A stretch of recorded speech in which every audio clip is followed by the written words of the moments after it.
Number 12 जो है हमारे पास वृत्त से संबंधित क्षेत्रफल, तो वो 12वें चैप्टर में दर्शाया गया है। उसमें से जो बहुविकल्पीय क्वेश्चन है, पहला क्वेश्चन है यदि एक वृत्त का परिमाप और क्षेत्रफल संख्यात्मक रूप से समान है तो उस वृत्त की त्रिज्या क्या होगी।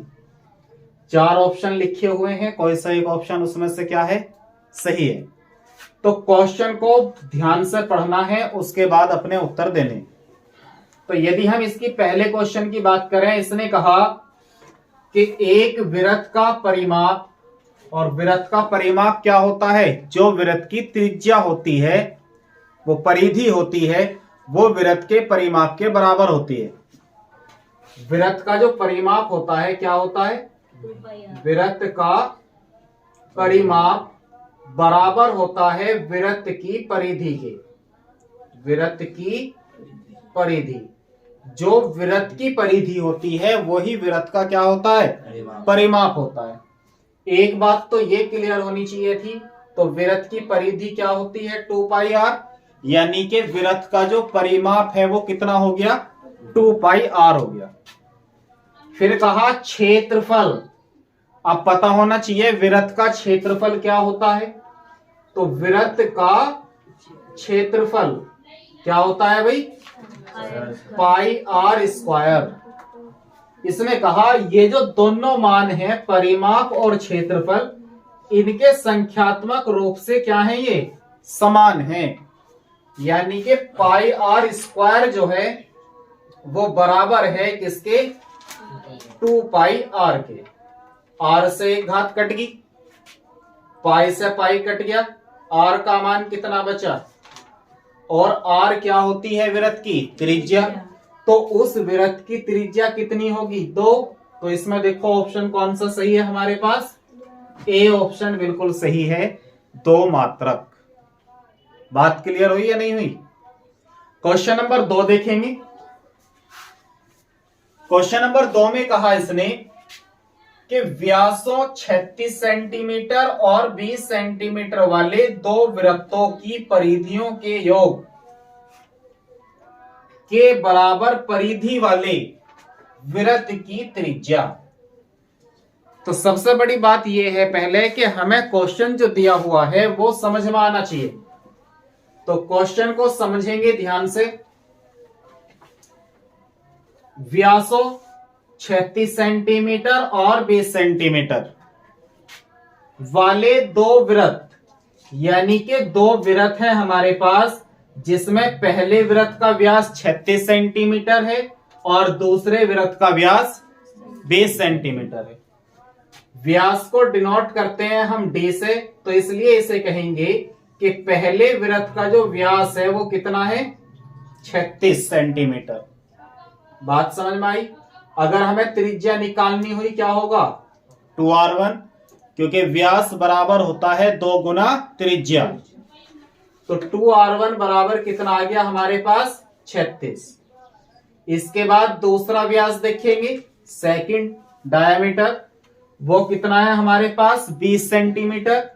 तो इजिकल टू 20 सेंटीमीटर, और इसे लेंगे हम 2r2 बराबर कितना हो जाएगा 20 सेंटीमीटर। दोनों वृत्तों की परिधियों के योग, यानी कि हमें इस वृत्त की परिधि का भी पता होना चाहिए और इस वृत्त की परिधि का भी पता होना चाहिए। तो जब हम इसकी परिधि निकालेंगे तो इसे 2 से भाग दे लो, पहले 18 बार गया, r1 बराबर कितना आ गया 18, इसे 2 से भाग देंगे कितना आया 10, r2 कितना आ गया। यदि हम पहले वृत्त की परिधि की बात करें, परिधि होती है सर्कमफ्रेंस, तो c की बात करें तो परिधि का फॉर्मूला होता है 2πr। ठीक है भाई, 2πr का मान कितना है 18, 18 दूनी 36 पाई बनी हमारी पहले वृत्त की परिधि, पहले वृत्त की। अब देखो दूसरे वृत्त की परिधि, तो दूसरे वृत्त की परिधि 2πr2 हो जाएगी, ये r1। तो 2πr2 कितनी है 10, 10 दूनी 20 पाई हमारी बनी दूसरी परिधि।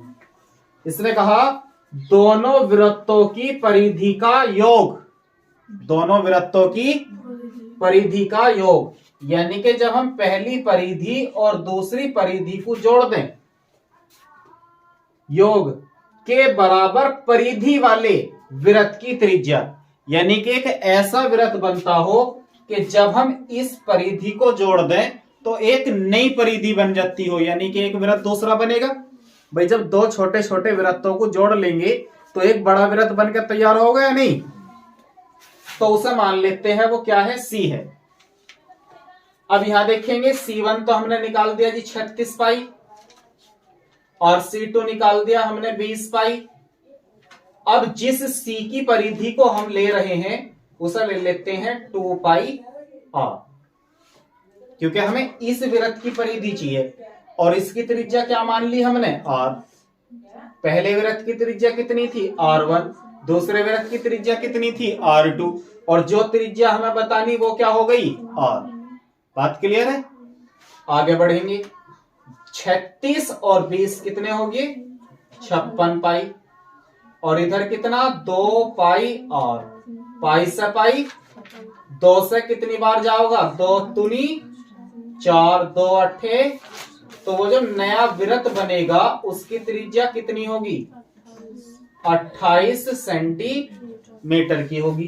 तो इसमें ऑप्शन देखेंगे कहीं है 28 सेंटीमीटर, तो इसका ऑप्शन सी क्या है, बिल्कुल सही है।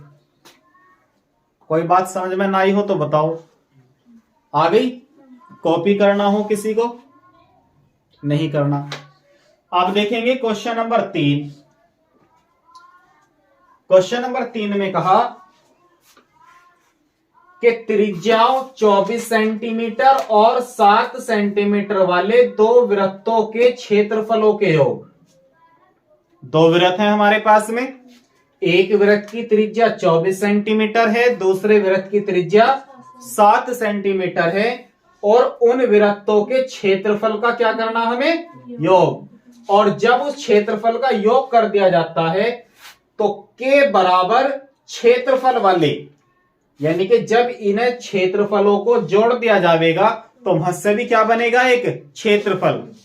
तो जो जोड़ के बना, दोनों वृत्तों के क्षेत्रफल को जोड़ के जो बना है क्षेत्रफल, उस क्षेत्रफल वाले वृत्त का व्यास ज्ञात करना। क्या ज्ञात करना, व्यास।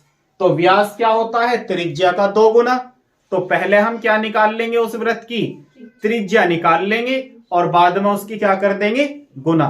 और कभी कभी वो कह देता है कि बनने वाले वृत्त की त्रिज्या ज्ञात करो, तो ये ध्यान रखना है कि वो हमसे त्रिज्या ज्ञात करवा रहा है या व्यास ज्ञात करवा रहा है।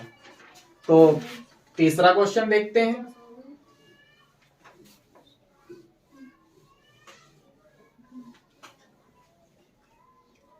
तीसरा क्वेश्चन है, त्रिज्याओं 24 सेंटीमीटर और 7 सेंटीमीटर। पहले वृत्त की त्रिज्या कितनी है, 24 सेंटीमीटर, और दूसरे वृत्त की त्रिज्या कितनी है, 7 सेंटीमीटर। दोनों वृत्तों के क्षेत्रफलों का क्या चाहिए, योग। तो यदि हम पहले वृत्त का क्षेत्रफल देखें तो पाई आर स्क्वायर होगा, त्रिज्या r1 होगी। दूसरे वृत्त का क्षेत्रफल देखें, पाई आर स्क्वायर होगा, त्रिज्या r2 होगी। और वो कह रहा जब इन दोनों को जोड़ दिया जाता है तो एक नया क्षेत्रफल बनता है, तो उसे ले लेते हैं हम पाई आर स्क्वायर, जो क्षेत्रफल बन रहा, यानी कि उसकी त्रिज्या कितनी है। और ये कब प्राप्त हो रहा, इन दोनों क्षेत्रफलों को जोड़ने के बाद। तो हम कहेंगे वो होगा पाई r1 का स्क्वायर प्लस पाई r2 का स्क्वायर। इधर से पाई कॉमन ले लेते हैं, r1 का मान कितना 24, r2 का मान कितना 7, इधर कितना पाई आर स्क्वायर, पाई से पाई। तो हमारे पास बचा आर स्क्वायर बराबर 24 का स्क्वायर 576, 7 का स्क्वायर 7 49, 576 और 49 को प्लस करेंगे तो 625। तो R बराबर बना हमारे पास रूट 625, और रूट 625 को क्या लिख सकते हैं, 25 सेंटीमीटर। तो बनने वाले वृत्त की जो त्रिज्या है वो कितनी है, 25 सेंटीमीटर। लेकिन हमें त्रिज्या नहीं बतानी, हमें क्या बताना उसका? व्यास। व्यास होता है 2 गुना त्रिज्या, तो 25 दूनी 50। व्यास कितना हो जाएगा? व्यास हो जाएगा 2 गुना 25, 25 दूनी 50 सेंटीमीटर। तो कहीं है ऑप्शन इसमें? कौन सा ऑप्शन है? डी ऑप्शन इसका बिल्कुल सही आंसर है। बात आ रही है समझ में? अब देखते हैं हम इसका क्वेश्चन नंबर 4। क्वेश्चन नंबर 4 में इसने कहा यदि वृत्त का परिमाप, ध्यान से देखो बेटा क्या कहा, वृत्त का परिमाप वर्ग के परिमाप के बराबर है। वृत्त का परिमाप वर्ग के परिमाप के, तो यहां बात समझेंगे चौथे क्वेश्चन में। वृत्त का परिमाप होता है वृत्त की परिधि। वृत्त का परिमाप क्या होता है? वृत्त की परिधि। तो कहने का मतलब यह हुआ कि जो वृत्त की परिधि है वो बराबर है वर्ग के परिमाप, और वर्ग का परिमाप क्या होता है? 4 गुना भुजा। 4 गुना, और भुजा मान लो ए या बी, तो 4a हो जाएगा। क्या हो जाएगा? 4a, क्योंकि वर्ग का परिमाप होता है 4 गुना भुजा, और भुजा मान लेते हैं जी a है। कितनी है? तो ये बन गया 2 पाई r बराबर 4a। तो यहां वर्ग की भुजा को क्या मान लिया हमने? a मान लिया। तो क्वेश्चन समझ में आया कि वृत्त का परिमाप जो है, और वृत्त का परिमाप कितना होता है? 2 पाई r वर्ग के परिमाप के बराबर है। तो हमने दोनों को क्या कर दिया? बराबर रख दिया। और वर्ग की भुजा कितनी मान ली हमने? a। 2 दूनी, तो पाई r बराबर आया 2a। तो यहां से a का मान यदि हम निकालेंगे तो वो कितना आ जाएगा? पाई r बटे 2। पाई r बटे 2 किसका मान आया? a का। आगे पढ़ो क्वेश्चन को। उनके क्षेत्रफलों का अनुपात है, तो इनमें से उनके क्षेत्रफल का अनुपात कौन सा है? तो क्षेत्रफल समझो, पहले लेंगे वृत्त का क्षेत्रफल, फिर लेंगे वर्ग का क्षेत्रफल। वर्ग का, अब ये हमने पहले वृत्त का क्षेत्रफल क्यों लिखा? क्योंकि बात हमारी वृत्त से शुरू हुई थी, तो ऊपर कहीं का आएगा? वृत्त का। अगर यदि क्वेश्चन स्टार्ट वर्ग से होता तो पहले लेते हम वर्ग का क्षेत्रफल। बात समझ रहे? तो वृत्त का क्षेत्रफल बटे वर्ग का क्षेत्रफल, क्योंकि हमें क्या चाहिए? क्षेत्रफलों का अनुपात। तो वृत्त का क्षेत्रफल क्या होता है? पाई r स्क्वायर, और वर्ग का क्षेत्रफल क्या होता है? भुजा की घात 2। ये आया जी पाई r स्क्वायर बटे भुजा की घात 2। भुजा को क्या मान रखा? a का मान कितना है? पाई r बटे 2। तो पाई r बटे 2 का स्क्वायर। स्क्वायर इसलिए क्योंकि यहां भुजा की घात 2 है फॉर्मूले में। आगे बढ़ेंगे तो ये बना पाई इंटू r स्क्वायर बटे pi square into r square बटे 2 दूनी r स्क्वायर से r स्क्वायर, 1 पाई से 1 पाई, ये 4 कहां जाएगा ऊपर? तो ये बना 4 बटे पाई। जबकि पाई का मान कितना होता है? 22 बटे 7। तो हम कहेंगे 4 बटे 22 बटे 7, और ये 7 कहां चला जाएगा? तो 4 गुना 7 बटे 22। 2 से कितनी बार गया? और 2 दूनी 7 दूनी बटे में, तो अनुपात कितना बन गया? 14 अनुपात 11। बात समझ में आई या नहीं आई? तो इनके क्षेत्रफलों में जो अनुपात होगा कितना होगा? 14 अनुपात। कौन सा ऑप्शन सही है?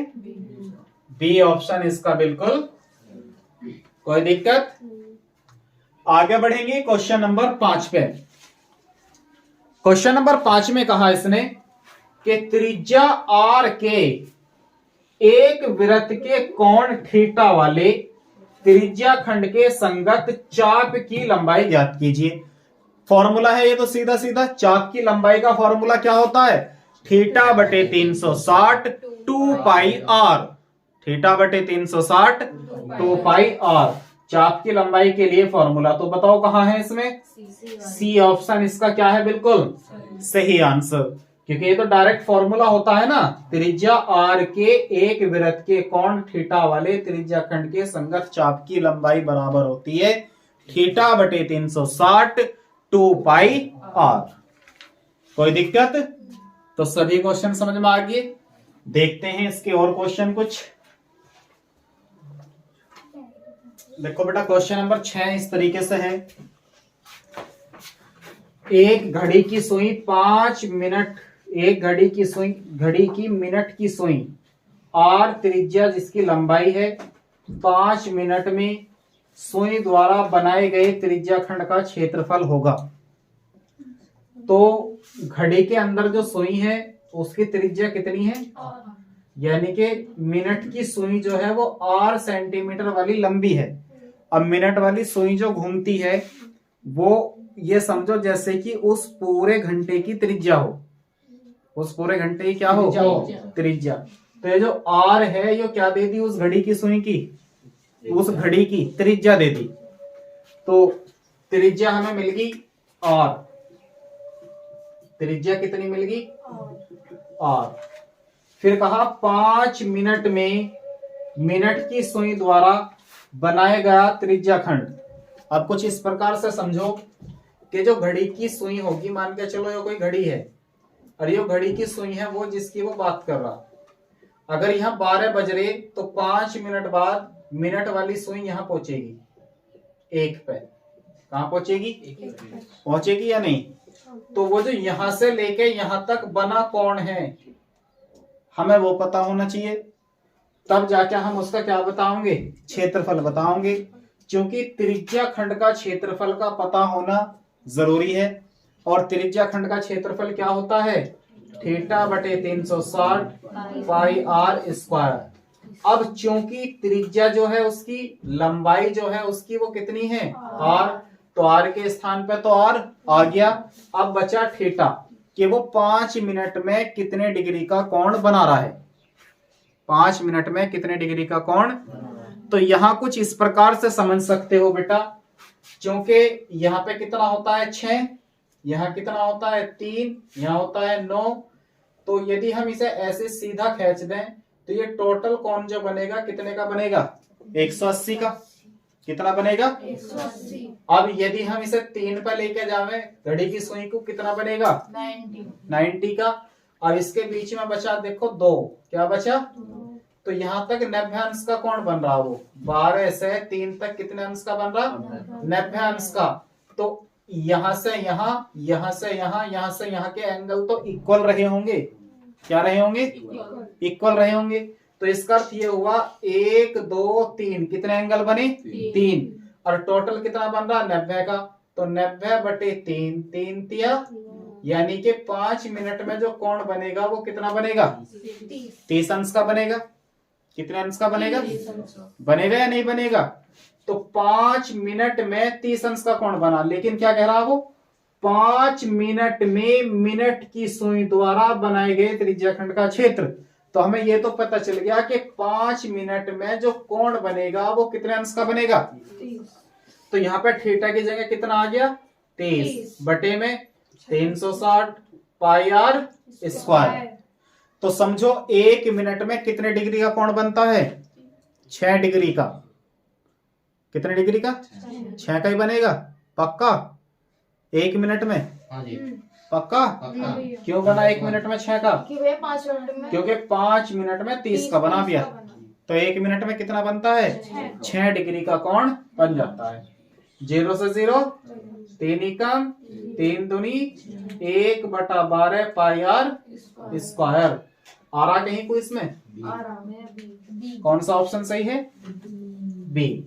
तो इसका बी ऑप्शन क्या हो जाएगा, बिल्कुल सही हो जाएगा, जो कि है पाई आर स्क्वायर बटे 12।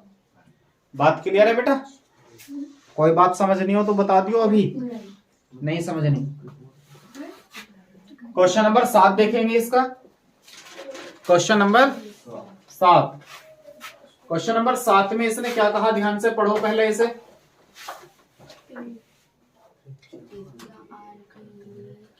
त्रिज्या आर के एक वृत्त अर्धवृत्त के अंतर्गत खींचे जा सकने वाले सबसे बड़े त्रिभुज का क्षेत्रफल क्या होगा। सबसे बड़े त्रिभुज का क्षेत्रफल क्या होगा, तो बताओ क्या होगा भाई। उसने कहा त्रिज्या आर के एक अर्धवृत्त, तो पहले हम एक अर्धवृत्त बना लेते हैं जिसकी त्रिज्या कितनी है आर, जिसकी त्रिज्या कितनी है आर। तो यहां से बनेगी त्रिज्या तो, और यहीं से क्या बनेगी ये। तो देखो इसकी त्रिज्या किधर को भी खींच दो वो आर ही जाएगी। कितनी जाओगी आर। लेकिन वो कह रहा है इसमें जो सबसे बड़ा त्रिभुज बन जा, तो सबसे बड़ा त्रिभुज कहां से बनकर आवेगा, यहाँ ऐसे बनकर होगा जो बिल्कुल शीर्ष से जा रहा होगा इसके और इसके। बात समझ रहे हो।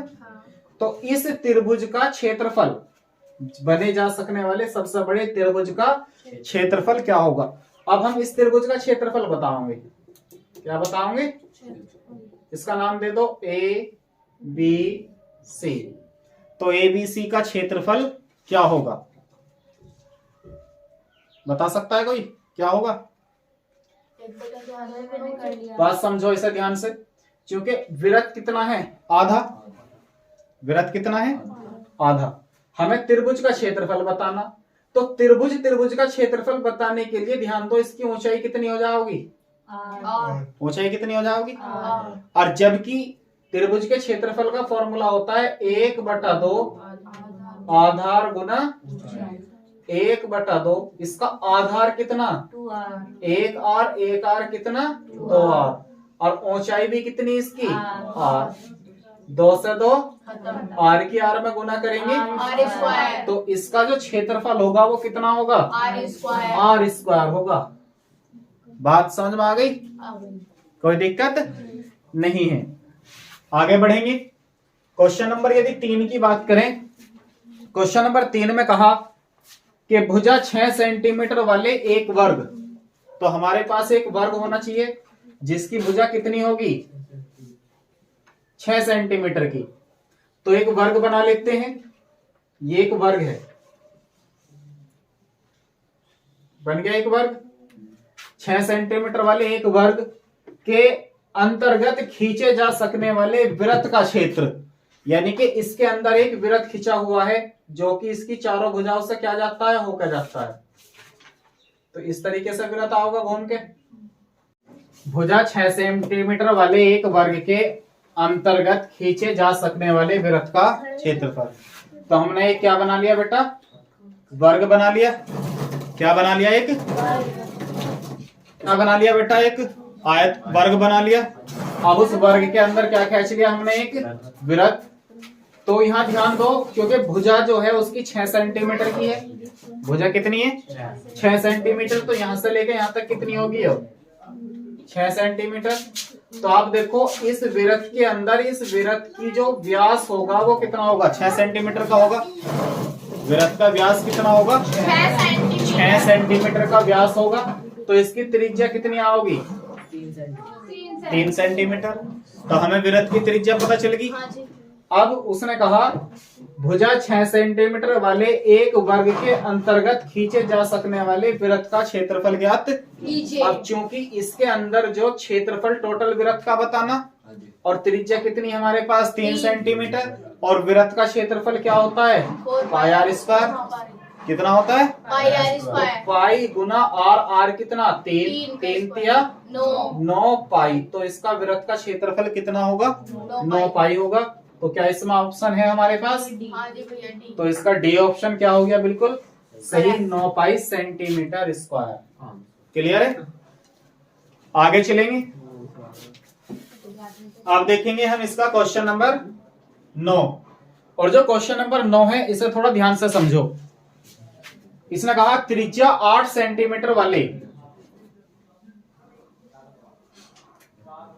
क्या कहा इसने, त्रिज्या 8 सेंटीमीटर वाले। तो जब त्रिज्या 8 सेंटीमीटर दे रखी तो एक वृत्त बना लिया हमने 8 सेंटीमीटर त्रिज्या का। क्या बना लिया? एक जिसकी त्रिज्या कितनी है? 8 सेंटीमीटर वाले। अंतर्गत खींचे जा सकने वाले वर्ग का क्षेत्रफल ज्ञात कीजिए। इसके अंदर जो ज्यादा से ज्यादा वर्ग खींचा जा सकता है वो हमें वर्ग खींच लेना है। तो वर्ग खींचा जा सकता है जी, इसमें यो बन गया जी, इसके अंदर क्या? वर्ग। कोई दिक्कत नहीं है। त्रिज्या 8 सेंटीमीटर वाले वृत्त के अंतर्गत खींचे जा सकने वाले वर्ग का क्षेत्रफल। तो अभी अगर हम देखें ध्यान से तो इसकी त्रिज्या जो है कितनी है? 8 सेंटीमीटर। तो यदि हम ले लें ए बी सी डी, तो इसका जो विकर्ण होगा वर्ग का क्या होगा? विकर्ण होगा। तो वो 8 इधर हो गया जी, 8 इधर हो गया, क्योंकि इसकी त्रिज्या कितनी है? 8 सेंटीमीटर। तो पूरा विकर्ण कितना बना? 16 सेंटीमीटर का इसका विकर्ण बन गया। अब क्योंकि ये हमने एक वर्ग लिया है तो वर्ग की भुजा चारों क्या होती है? बराबर होती है। वर्ग की चारों भुजा क्या होती है? अगर ये भुजा हमारे पास ए है तो ये भी ए होगी, ये भी ए होगी और ये भी ए होगी। तो यहां ध्यान दो, यदि हमें इस भुजा ए को निकालना हो, किसे निकालना हो? भुजा ए को निकालना हो तो कैसे निकालेंगे? पाइथागोरस थ्योरम लगा देंगे। तो वो होगा ए सी का स्क्वायर बराबर ए बी का स्क्वायर प्लस बी सी का स्क्वायर। ए सी कितनी है? 16, ये ए, ये भी ए। 16 का स्क्वायर 256, ए का रेख 2a स्क्वायर। 2 से क्या बार गया? 2 एकम 2 दूनी 2 अट्ठे, तो ए स्क्वायर बराबर 128 आया। अब बताओ वर्ग का क्षेत्रफल क्या हो? वर्ग का क्षेत्रफल हो भुजा की घात 2 और यो भी क्या है? भुजा की घात 2। यो वर्ग की क्या है? भुजा। और वर्ग का क्षेत्रफल क्या होता है? वर्ग का क्षेत्रफल होता है भुजा की घात 2। और इसका मान कितना आया? 128। तो इस वर्ग का क्षेत्रफल कितना होगा? 128। तो कहीं है इसमें? Option B. बात समझ में आई बेटा? नहीं आई? आई। कोई दिक्कत नहीं। आगे चलते हैं, क्वेश्चन नंबर इसका 10।